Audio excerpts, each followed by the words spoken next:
वो जो आपकी बात को सुन रहे होंगे, वो सुन तो बेशक अटेंटिवली रहे हैं, मगर वो इसलिए सुन रहे हैं कि उनका इंटरेस्ट आपकी बात के अंदर है।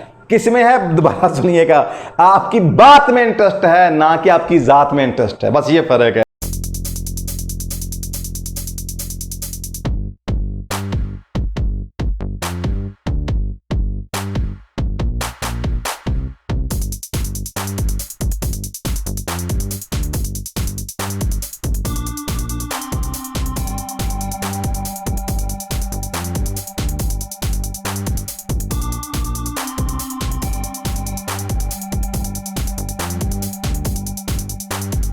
अभी तक ये जितने भी मैंने 4 दर्जे बयान किए हैं, इनमें क्या है कि ये जो भी जिसने सुना वो अपने फ्रेम ऑफ रेफरेंस से सुना। ओके, अच्छा, जब मैं अभी आपसे ये बात कर रहा हूँ, अभी ये एक बात जब मैं आपसे कर रहा हूँ समझाने के लिए, तो यकीन माने मुझे अपने ना बड़े करीबी रिलेशन इस वक्त मेरी आंखों के सामने आना शुरू हो गए हैं कि वो कि जब भी मैं उनसे बात करता हूँ, वो मुझे जो तवज्जो देते हैं, तो वो दिल को छू जाती है, वो दिल को छू जाती है। तो उनमें एक नाम, यानी कि मैं एक रेफरेंस देना चाहूँगा, वो मेरी फूफो का है। यानी मैंने उनके अंदर बहुत बड़ी क्वालिटी देखी, बहुत बड़ी क्वालिटी देखी। यानी कि उनके अंदर, अभी चूँकि मैं लिसनिंग के हवाले से बात कर रहा हूँ, लिसनिंग स्किल्स की बात कर रहा हूँ, उनमें जो एक खूबी है ना, वो है अटेंटिव लिसनिंग। Attentive listening.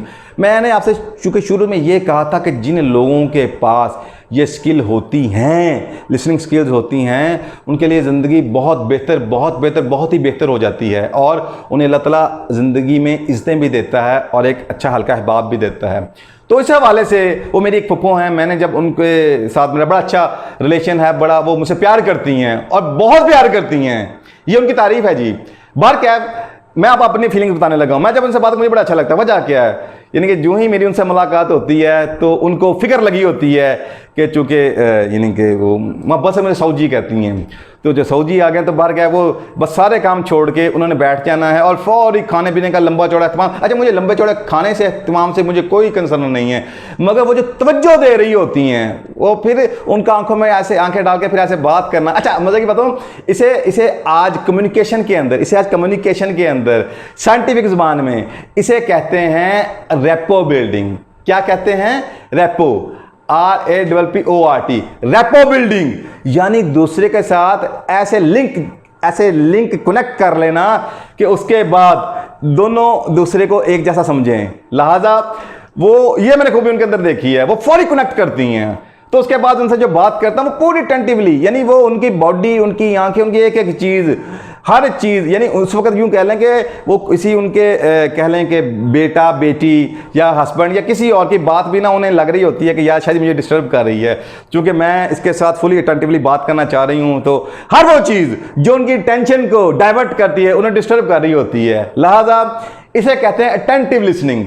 ऐसे लोग भी ज़िंदगी में मिलते हैं, क्योंकि कम होते हैं, मगर मैंने ये देखा, मेरी ज़िंदगी का तजुर्बा है कि जिनके अंदर ये अटेंटिव लिसनिंग की स्किल होती है, बिल आखिर उनका हल्का अहबाब, जो मोहब्बत करने वाला, चाहने वालों का या इज़्ज़त एहतराम करने वालों का, वो बहुत बड़ा होता है, बहुत बड़ा होता है।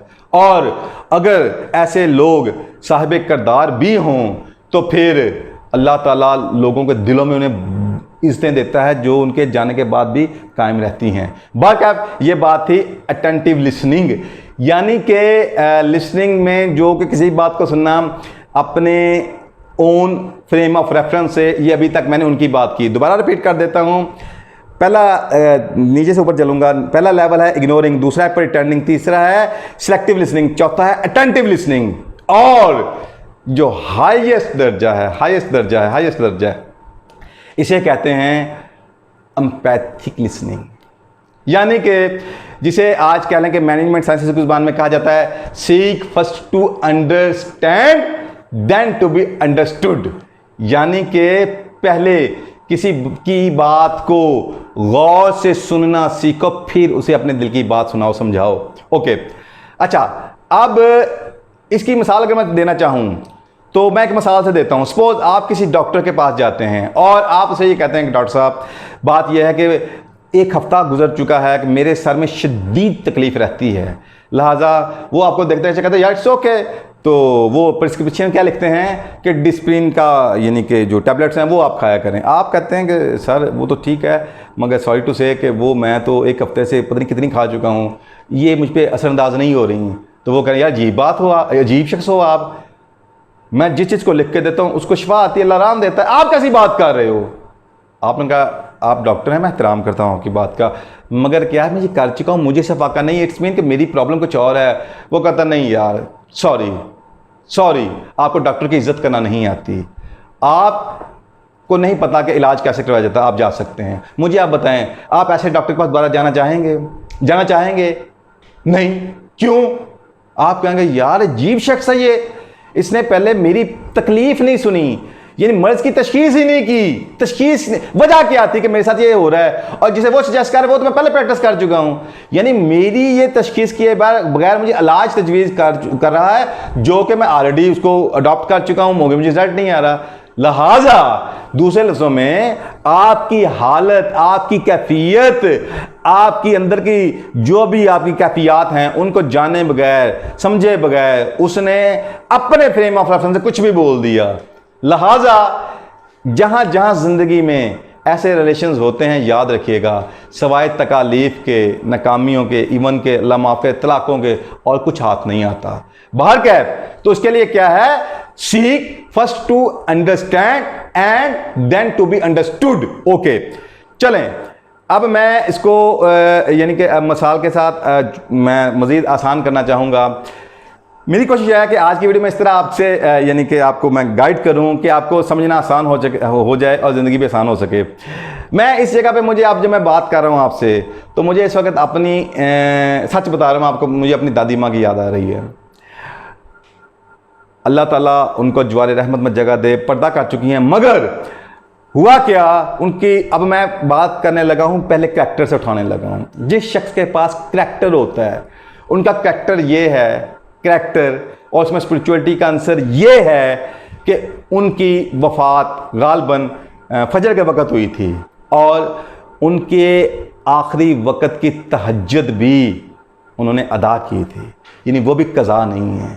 वो ऐसी कह लें कि नेक हस्ती जो सबका एहसास करने वाली, सबका बेहतर सोचने वाली, सबके साथ अच्छा पेश आने वाली और सबके लिए कोई बेहतर सोल्यूशन बताने वाली। अच्छा, ये तो उसका किरदार हो गया, मगर जो उनकी खूबी थी, यकीन माने मैं हैरान हूँ, मुझे ऐसी पर्सनैलिटीज़ नज़र नहीं आती। वजह क्या, यानी कि आप यूँ कह लें कि एक 2 साल का बच्चा जिसे शायद अपना भी इजहार भी शो करना नहीं आता, एक्सप्रेशन भी नहीं आता उसे, मगर वो भी, और एक वो शख्स जो 70 साल का है, चाहे वो मर्द है चाहे वो औरत है, वो भी, यानी जितने भी लोग हमारे जितने भी रिलेशनशिप्स मैंने देखे, मैंने सबको उनकी ज़ात के गिर्द मोहब्बत के साथ बैठा देखा, ना सिर्फ मोहब्बत अकीदत के साथ बैठा देखा, उनके सामने भी उनके गुण गाते देखा और उनके बैक पे भी उनके गुण गाते देखा।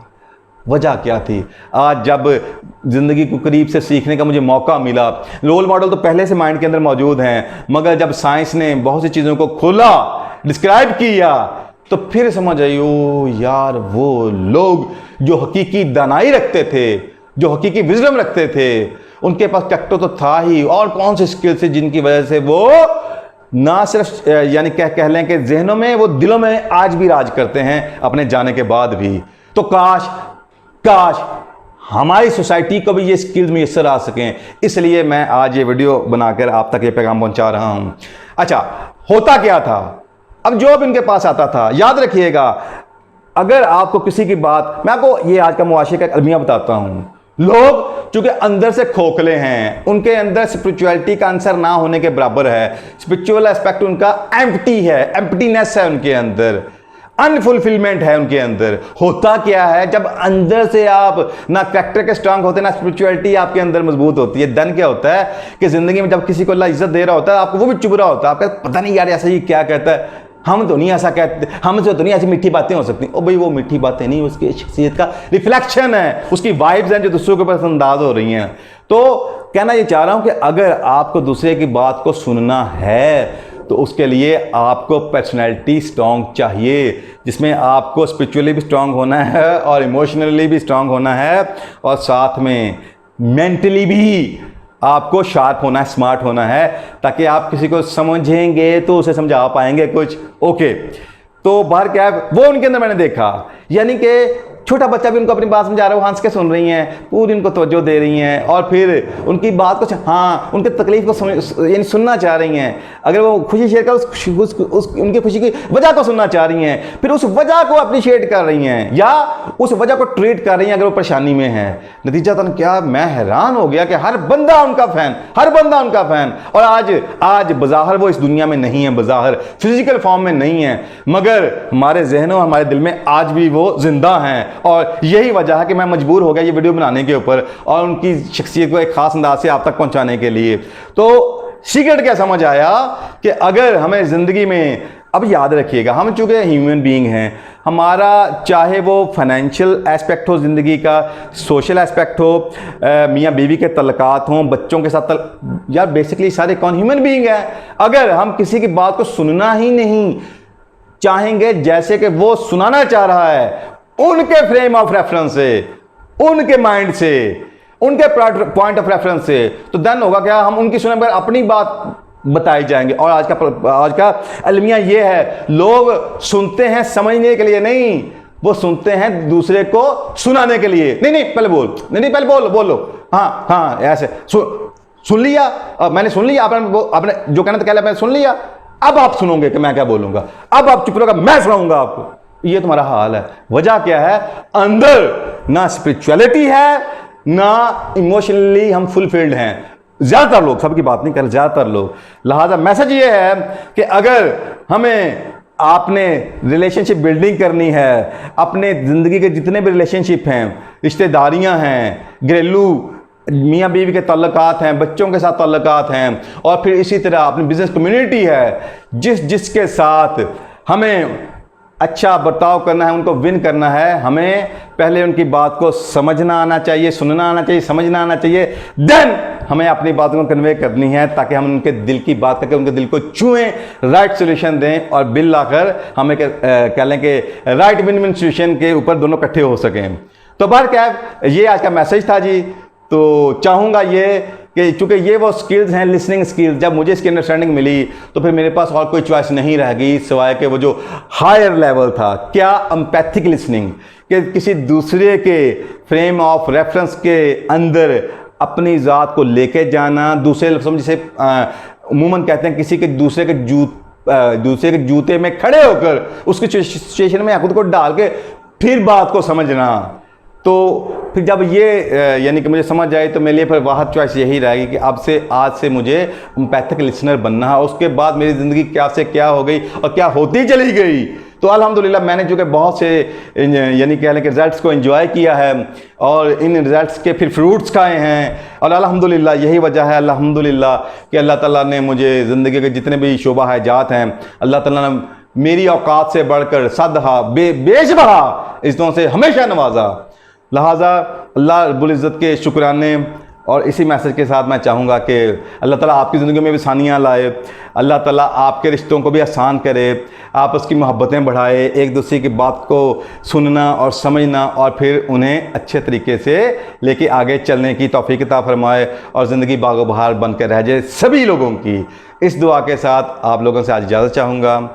जज़ाकल्लाह, अल्लाह हाफिज़।